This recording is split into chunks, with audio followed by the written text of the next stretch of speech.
नहमदुहु व नुसल्ली व नुसल्लिमु अला सय्यदिना व मौलाना मुहम्मदिन व आले मुहम्मद अम्मा बाद फ़अऊज़ु बिल्लाहि मिनश शैतानिर रजीम बिस्मिल्लाहिर रहमानिर रहीम।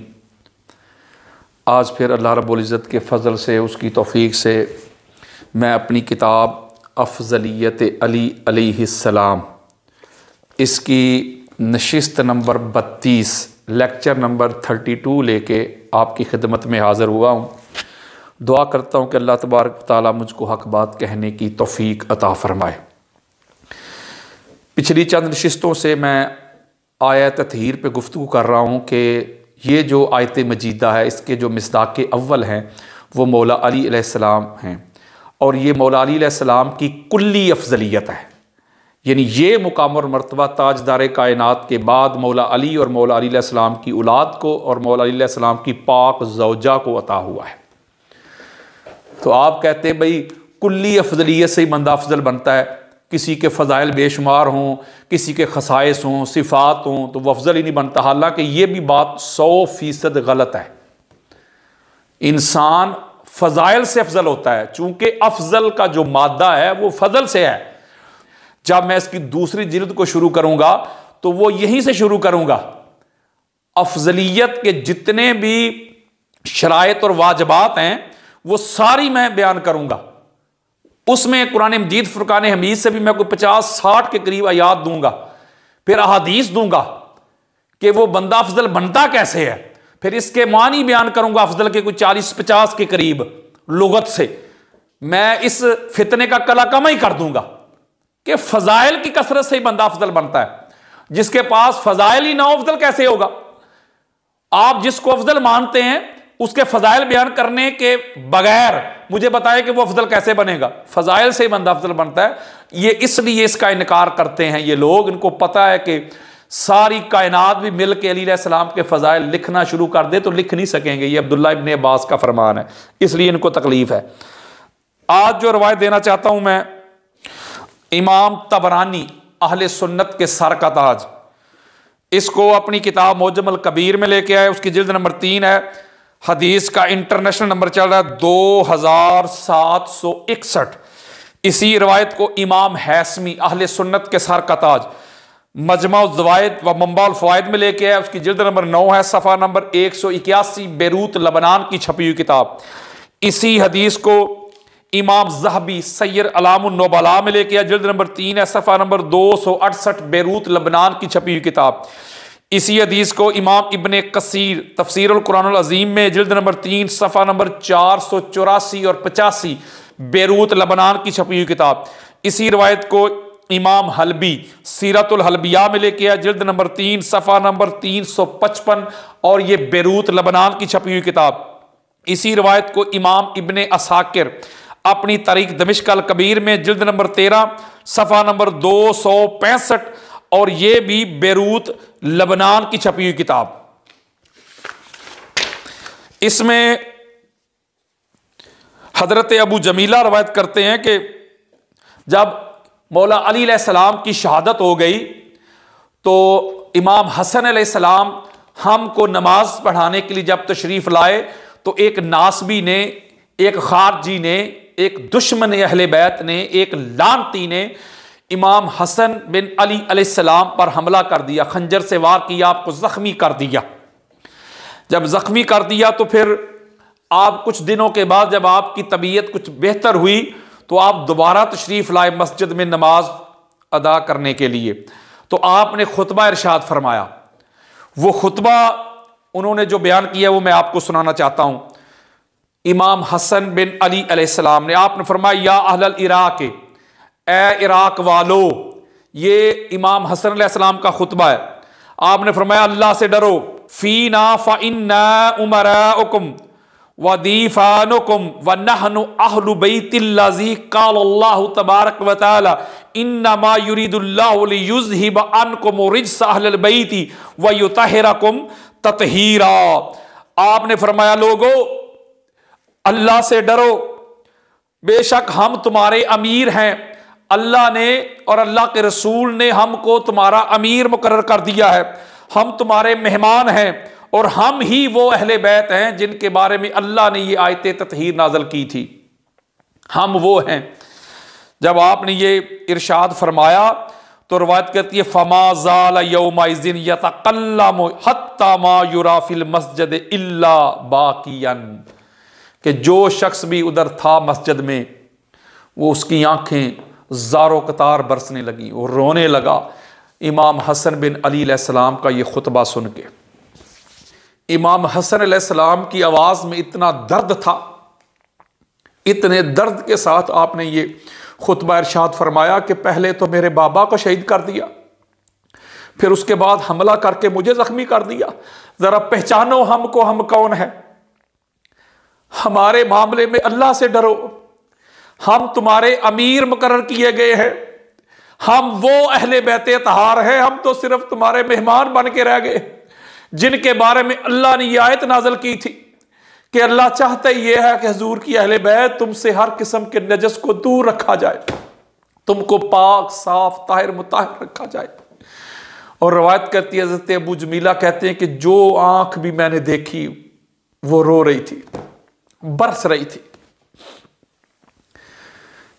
इस पे बड़ी गुफ्तगू हो सकती है, बस यही बताना चाहता हूं कि इस रवायत से भी पता चला जो आयत ततहीर के मिज़दाक हैं वो यही मौला अली और अली अलैहिस्सलाम के बेटे हैं। अगली रवायत देना चाहता हूं जिसको अलामा शौकानी फतहुल कदीर में लेके आए, जिल्द नंबर 4 है, सफ़ा नंबर है 279 और 280, और ये भी बेरूत लबनान की छपी हुई किताब है। पीछे मैंने ये रवायत आपके सामने बयान की, इसमें थोड़े से अल्फाज मुख्तलिफ हैं। इसको भी उम्मुल मोमिनीन हजरत उम्मे सलमा रज़ियल्लाहु ताला अन्हा रवायत करती हैं। आप रवायत करती हैं कि कालत कान नबी सल्लल्लाहु अलैहि वसल्लम फी बैतिहा अला मनामतिन लहू अलैहि किसाउन खैबरियुन फजाअत फातिमातु बिमुरमतिन फीहा खजीरतुन। अम्मा रवायत करती है कि ताजदार कायनात मेरे घर में तशरीफ फरमा थे और आप ऊपर वाली मंजिल पे थे, और इतने में पाक सईदा फातिमा बतूल ज़हरा सलामुल्लाह अलैहा सलावतुल्लाह अलैहा अपने बाबा जान को मिलने के लिए मेरे घर में तशरीफ लाई, और आपने एक हंडिया उठाई हुई थी और उसमें खजीरा था। मैंने बड़ी डिटेल के साथ आपको पहले बताया था कि खजीरा उसे कहते हैं जो रोटी से और गोश्त के शोरबा से मिक्स करके एक सालन तैयार किया जाता है, उसको खजीरा कहते हैं। तो आका अलैहिस्सलाम की बारगाह में जब आप तशरीफ़ लाई तो आका अलैहिस्सलाम ने फरमाया कि फ़ातिमा अपने शोहर को बुलाओ, अपने बेटों को बुलाओ, हसन और हुसैन को। जब उनको बुलाया गया तो वो आका अलैहिस्सलाम के पास आ गए, मौला अली अलैहिस्सलाम भी, पाक सईदा भी, हसनैन करीमैन भी। फिर आप फरमाती नाज़लत अलन नबी सल्लल्लाहु अलैहि वसल्लम इन्नमा युरीदुल्लाहु लियुज़हिबा अन्कुम रिज्सा अहलल बैति व युतहिरकुम ततहीरा। और आका अलैहिस्सलाम की ज़ात पर फिर ये आयत मजीदा नाजल हुई, फ़अख़ज़न नबी सल्लल्लाहु अलैहि वसल्लम बेफ़दलाती किसाइही फ़ग़श्शाहुम इय्याहा सुम्मा अख़रज यदहु मिनल किसाई व अलवा बिहा इलस समाई सुम्मा क़ाला।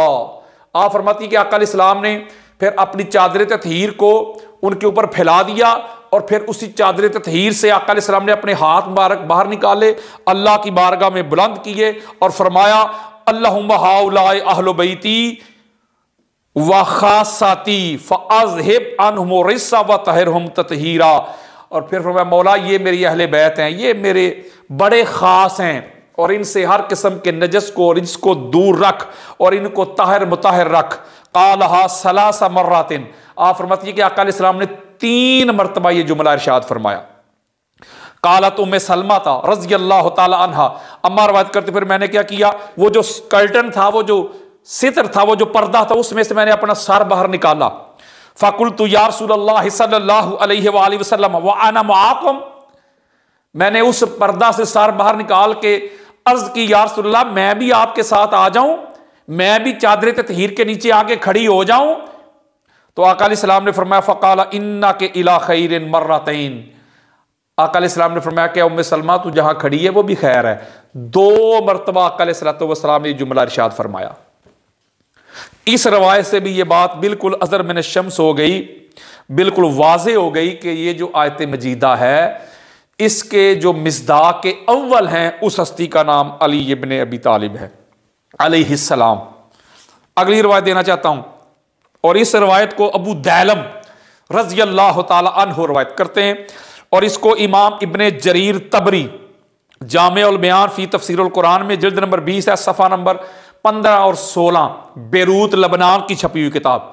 इसी रवायत को इमाम इब्ने कसीर तफसीरुल कुरानुल अज़ीम में जिल्द नंबर 3 है, सफ़ा नंबर 471, और यह भी बेरूत लबनान की छपी हुई किताब है। इसमें इमाम अली बिन हुसैन यानी इमाम ज़ैनुल आबिदीन अलैहिस्सलाम का वो शाम के वो सीढ़ी के जीना पे जो एक बड़ा मरूफ खुतबा है वो बयान किया है कि इसमें एक बंदे ने खड़े होकर जब तनकीस की थी इमाम पाक की शान में, तो आपने एक जुमला इरशाद फरमाया था उस बंदे से, उस शामी से फरमाया था, अमा करात फिल अहज़ाबी इन्नमा युरीदुल्लाहु लियुज़हिबा अन्कुम रिज्सा अहलल बैति व युतहिरकुम तत्हीरा। क्या तूने सूरह अहज़ाब की आयत मजीदा तिलावत नहीं की? फ़क़ाला नअम वला अंतुम हुम क़ाला नअम। उसने कहा क्यों नहीं, मैंने तिलावत की है, ये पढ़ा हुआ है सारा कुछ मैंने। तो क्या वो हो तुम? इस आयत मजीदा में जो हुजूर अलैहिस्सलाम की अहले बैत का जिक्र है, जिनसे हर किस्म के नजस को, नजासत को, गलाजत को दूर रखा गया है, और जिनको अल्लाह ने पाक, साफ, ताहिर, मुताहिर, मुनज़्ज़ा, मुसफ़ा, मुजल्ला, ऐसा आला अरफा तख्लीक किया है और ऐसा रखा है, ऐसा परमानेंट पाक रखा है, वो आप हो? तो इमाम सजाद ने फरमाया, हाँ हजूर की अहले बैत के गुस्ताख और बेअदब वो अहले बैत हम ही हैं, हम ही रसूलुल्लाह के शहजादे, हम ही रसूलुल्लाह के घर वाले, हम ही रसूलुल्लाह की अहले बैत हैं। तो इस रवायत से भी मैं शरह नहीं कर रहा, ये बात बिल्कुल अज़र में शम्स हो गई। इस आयत मजीदा के जो मिज़दाक हैं वो मौला अली, पाक सईदा और हसनैन करीमैन वो हैं। अगली रवायत देना चाहता हूं, ये चूंकि नफासत और तहारत का जिक्र हो रहा है, पंचतन पाक की बात हो रही है कि ये परमानेंट पाक हैं, इस मुकाम अफजलियत पे कोई भी अहले बैत तार बिल अमूम और ये पंचतन पाक बिल खसूस, इनके इस मुकाम मर्तबा तक कोई दुनिया का बंदा पहुंच ही नहीं सकता रसूलुल्लाह सल्लल्लाहु अलैहि वसल्लम की ज़ात अक़दस के बाद। इसमें एक रवायत देता हूं जिसको अहले सुन्नत के सर का ताज है, इमाम यूसुफ बिन इस्माइल नबहानी, उनकी बड़ी मरूफ किताब है शरफुल मोहब्बत लियाले मोहम्मद, उसका सफ़ा नंबर है 71, और ये बेरूत लबनान की छपी हुई किताब है। इसके अलावा इसको इमाम हिंदी ने भी बयान किया कि इसमें आका इस्लाम ने फरमाया था, काल काल रसूलुल्लाह सल्लल्लाहु अलैहि वसल्लम, आका इस्लाम ने इरशाद फरमाया था कि इन्ना इब्नती फातिमा तहूरा आदमियत लम तहिद व लम ततमुस। आका इस्लाम ने फरमाया कि मेरी बेटी फातिमा इंसानी हूर है, हर किस्म की अलाइशों से पाक है, साफ है, मुनज़्ज़ा, मुसफ़ा है, परमानेंट पाक है। अब मुझे बताएं कि किसी वली की बेटी हो, गौस की बेटी हो, कुतुब की बेटी हो, सहाबी की बेटी हो, नीचे से लेके ऊपर तक जब वो मखसूस अय्याम में होती है तो उस वक्त ना वो अल्लाह के घर में जा सकती है, ना नमाज अदा कर सकती है, ना कुरान पढ़ सकती है, इसलिए कि नमाज की शर्त है तहारत, कुरान को पकड़ने की शर्त है तहारत, अल्लाह के घर में दाखिल होने की शर्त है तहारत। तो जब कोई पाक ना होगा अल्लाह के घर में नहीं जा सकता, नमाज अदा नहीं कर सकती, कुरान को नहीं पकड़ सकती, बड़ी से बड़ी शख्सियत की बेटी और मां और बहन क्यों ना हो।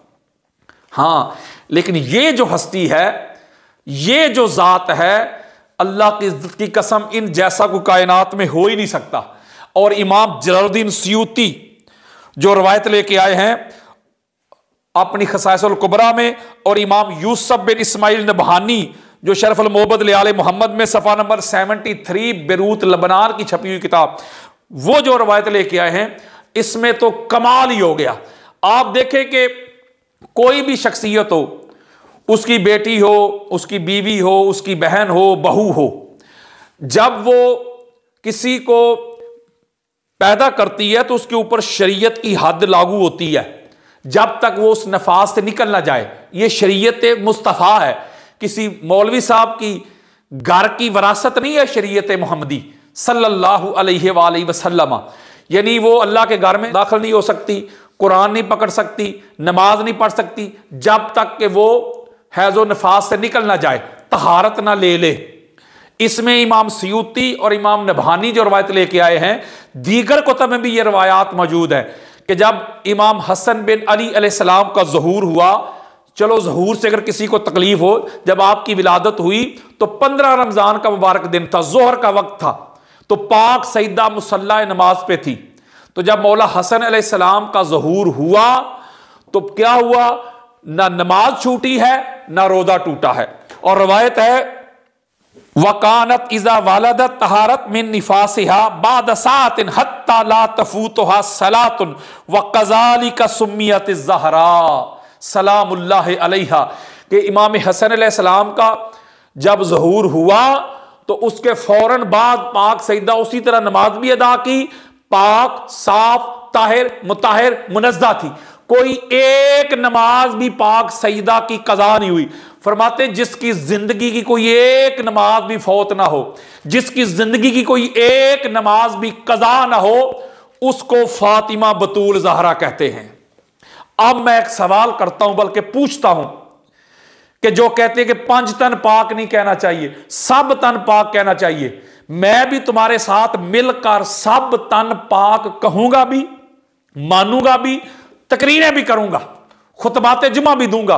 अब मुझे किसी एक शख्सियत का बता कि जो इसी तरह परमानेंट पाक हो, बता, मर्दों में बता, औरतों में बता, नौजवानों में बता, बच्चों में बता, कोई एक शख्सियत बता हजूर अलैहिस्सलातु वस्सलाम के घराने के अलावा कि जो इस तरह परमानेंट पाक हो। अल्लाह की इज्जत की कसम खा के मैं आपको कहता हूं, जो लोग अहले बैत अतहार के साथ दूसरों को मिलाते हैं, जो मिक्सअप करते हैं, जो कहते हैं कि नहीं 5 तन पाक का अकीदा ये तो शिया का है, कुरान पढ़ के देखो, अहादीस मुस्तफ़ा पढ़ के देखो, मुस्लिम पढ़ो, तिरमिज़ी पढ़ो, अबू दाऊद पढ़ो, नसाई पढ़ो, इब्ने माजा पढ़ो, अहले सुन्नत की उम्महातुल कुतुब पढ़ो, 5 तन पाक के टाइटल के साथ मुतअद्दद सैकड़ों हदीस मौजूद हैं और अहादीस सैया मुतवातिरा भी मशहूरा भी मौजूद है कि ये वो ज़वाते मुक़द्दसा है कि जिनको अल्लाह ने बनाया ही नूर से है, और नूर हमेशा परमानेंट पाक होता है। आप देख लें, चेक कर लें, जो कहते हैं कि नहीं भाई सारे तन पाक, 5 तन पाक क्यों कहते हो। मैं एक बात पूछता हूं, जो लोग कहते हैं कि सब तन पाक कहना चाहिए, मेरी उससे ना लड़ाई है ना झगड़ा है, उनसे एक बात करनी है कि हजरत जी, मौलवी जी, अलामा जी, हाफिज जी, कारी जी, आपकी बीवी के यहां, आपकी बेटी के यहां, बहन के यहां, बहू के यहां विलादत होने वाली, विलादत का वक्त करीब आ जाए तो तू ऐसा करे, एम्बुलेंस वाले को कॉल करे, गाड़ी तेरे घर के बाहर आके खड़ी हो जाए, तू उस एम्बुलेंस में या उस गाड़ी में बहन को, बीवी को, बेटी को, बहू को बिठाए और ड्राइवर को कहे कि चलो भाई जामिया मस्जिद फिजाने मदीना ले चलो, तो ड्राइवर आगे से क्या कहेगा, हजरत साहब आपकी मत तो नहीं मारी गई, अल्लाह के घर में बच्चे पैदा होते हैं, इसलिए कि जो पैदा होता है नापाक होता है, पैदा करने वाली नापाक होती है, जगह नापाक, बिस्तर नापाक, वो कपड़े नापाक हो जाते हैं, जब तक वो नफास से निकल ना जाए। इतनी सी औकात है मेरी और मौलवी साहब की और उसके बड़ों की, और मुकाबला करता है 5 तन पाक का जो बाई बर्थ पाक है। मैंने अहले सुन्नत की 70 किताबें उठा के ऐसे दिखाई, यूट्यूब के ऊपर और सोशल मीडिया पे, वो जो फेसबुक का पेज है उस पर वो लेक्चर पड़ा हुआ है, मैं 70 अहले सुन्नत की किताबों के ऐसे हवाले दिए हुए हैं कि जब 13 रजब का दिन आया तो हजरत फातिमा बिनते असद सलामुल्लाह अलैहा अल्लाह के पाक घर का तवाफ कर रही, ज़हूर का वक्त आया तो अपने घर जाने लगी, आवाज आई फातिमा बिनते असद अपने घर नहीं मेरे घर के अंदर आ, मौला तेरा घर तो बड़ा पाक है, ताहिर मुताहिर मुनज़्ज़ा मुसफ़ा, अंबिया की सजदागाह है। आवाज आई फातिमा यही तो दुनिया को बताना चाहता हूं, यही तो दुनिया को समझाना चाहता हूं, वो जो आने वाला है बाई बर्थ पाक है, जो पैदा करने वाली है परमानेंट पाक है, और जहां पैदा होने वाला है जगह कायनात से पाक है। आप मुझे बताएं कि आजकल या ऊपर तक चले जाएं, किसी की विलादत होती है, उसे गुस्ल दिया जाता है, फिर कपड़े पहनाए जाते हैं, फिर उसके कान में अजान कही जाती है, फिर जाके वो पाक होता है। मुझे बताएं कि खाना काबा के अंदर बताओ कि नलका लगा हुआ था और पाक बीबी वहां कोई 1 घंटा नहीं रही, 2 घंटे नहीं रही, 3 दिन तक रही है, 3 दिन तक। जब 3 दिन तक रही है तो उसका क्या माना मफहूम बनता है कि मौला अली अलैहिस्सलाम बाई बर्थ पाक हैं। और इसको हजरत अब्बास बिन अब्दुल मुत्तलिब ने भी रवायत किया, बल्कि अगली सुन लें, अबू जहल अबू लहब ने भी रवायत किया। लेकिन असूल हदीस में काफरों से रवायत ली नहीं जाती, लेकिन वो काफर भी कह रहे थे कि इस तरह अल्लाह के घर का तवाफ कर रही थी फातिमा बिनते असद, अचानक गायब हो गई, हम ढूंढते रहे, अल्लाह के घर के अंदर चली गई और दरवाजे से नहीं गई, रूटीन से जो आना जाना होता था वो नहीं हुआ। अल्लाह ने दीवार खोल दी अली इब्न अबी तालिब अलैहिस्सलाम के लिए और दुनिया को यह पैगाम दिया है कि ये वो नफूसे कुदसिया हैं जो परमानेंट पाक हैं। ये दुनिया में आकर कलिमा पढ़ के गुस्ल लेकर पाक नहीं हुए, बल्कि ये बाई बर्थ पाक हैं। ये पाक बन के आए हैं, ये पाक थे, पाक हैं और पाक रहेंगे। हां, इनके हासदीन ही नापाक हैं, इनके दुश्मन ही नापाक हैं। इसलिए ये जो नजस है, जो अहले बैत तहार के करीब नहीं आया, सूरह तौबा की आयत नंबर 28 है। अल्लाह रब्बुल इज्जत ने इरशाद फरमाया, या अय्युहल्लज़ीना आमनू इन्नमल मुशरिकून नजसुन। और यह भी बात हसर से शुरू की, इन्नमा से, ए ईमान वालो, बेशक मुशरिक नजस होता है, पलीद होता है, गलीज होता है। यहां मुशरिक की डेफिनेशन बयान की तो फरमाया कि वो क्या होता है, इन्नमल मुशरिकून नजसुन, मुशरिकून नजस, पलीद, गलीज। इधर फरमाया इन्नमा युरीदुल्लाहु लियुज़हिबा अन्कुम रिज्सा अहलिल बैति व युतहिरकुम तत्हीरा। फरमाया अहले बैत वो हैं जिनके करीब नजस आ नहीं सकता। तो पता चला मुशरिक वो जिसके पास नजस हो, अहले बैत वो जिससे नजस दूर हो। तो ये तो एक क्वालिटी है ना मुशरिक की, कि जो अल्लाह के साथ किसी और की इबादत करे तो उसे कहते हैं मुशरिक।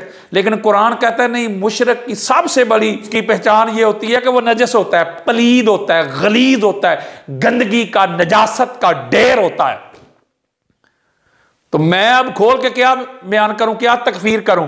तो जो अहले बैत से दूर हो गए सबसे बड़े मुशरिक तो फिर वो हुए, वो जिनके दिलों में अहले बैत तहार की हुब नहीं, ये मोहब्बत, ये मवद्दत, ये तज़ीम, ये तौक़ीर, जिनके सीने ठंडे नहीं होते अहले बैत के जिक्र से, जो मौला अली अलैहिस्सलाम के फ़ज़ाइल सुन के, खसाइस सुन के, मनाक़िब सुन के, अज़मतें सुन के, रिफ़तें सुन के खुश नहीं होते, उनके चेहरों पे रौनक नहीं आती, खुशी नहीं आती, मुसरत नहीं आती, सीने में ठंड नहीं पड़ती। सबसे बड़े मुशरिक तो वो हुए और सबसे बड़े नजस तो वो हुए, पलीद तो वो हुए, गलीज तो वो हुए, नापाक तो वो हुए, गंदगी का ढेर तो वो हुए।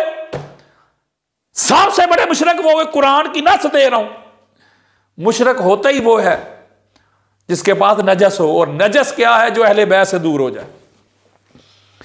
दुआ करता हूं कि अल्लाह तबारक व तआला मुझको हक बात कहने की इसी तरह तौफीक दे और मैं इसी तरह बगैर किसी मसलत के अहले बैत तहार की अजमत के डंके बजाता रहूं, इस घर के फजाइल सुनाता रहूं।